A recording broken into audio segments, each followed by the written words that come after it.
of the more popular commercials, pertaining to cars at least, over the past several years, features this leggy Italian supermodel emotionally overwhelming some poor regular guy in the vicinity of a black Fiat 500 Abarth, much like this one.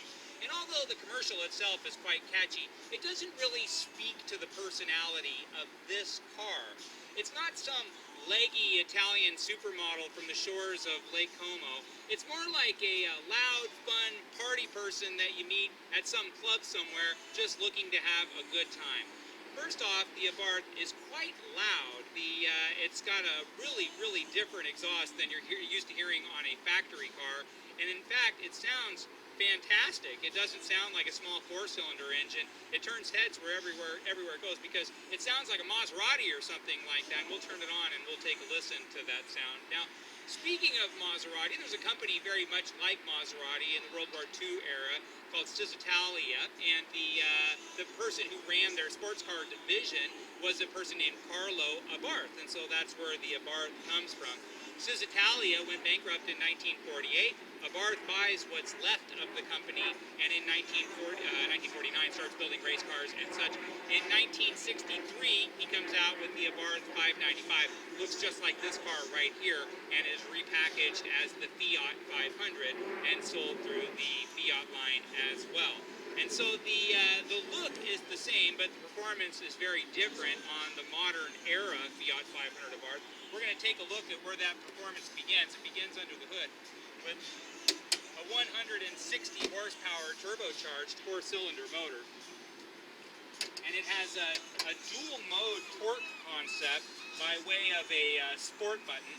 And so the engine is clean and nice and normal. You'll see the Abarth Scorpion logo both in the front of the car and on top of the motor as well, because the motor is distinctive to the Abarth edition.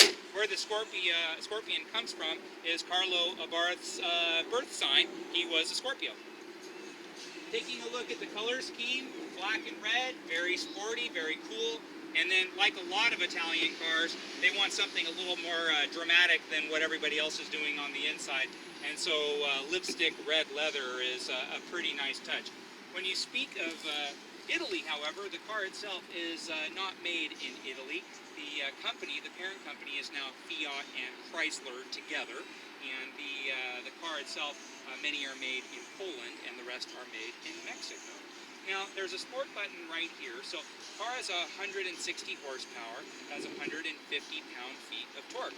When you push the sport button, that becomes 170 pound-feet of torque, so a lot more oomph to get things going. This car is quite small, especially in the back seat. It's really a two-person car, but it's so small that power is actually a lot of power. This car is actually really quick. I'm going to jump in the back seat. We're going to take a look at just how snug some of those accommodations are.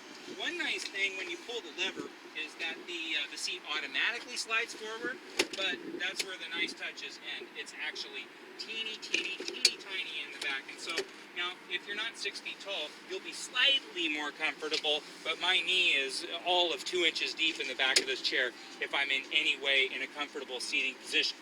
And so, taking a look in the back,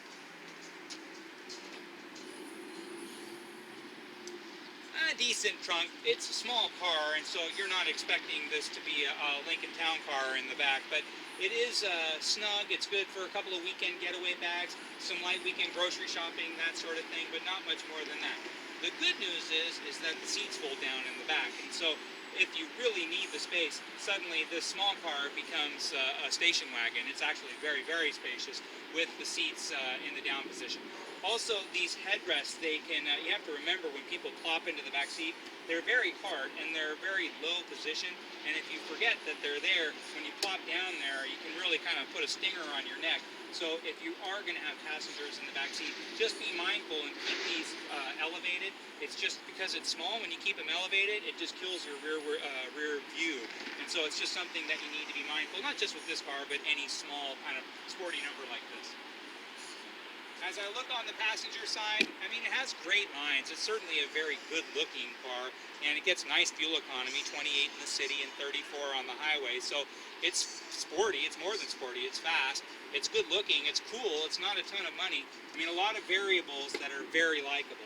Now let's turn it on and hear that exhaust.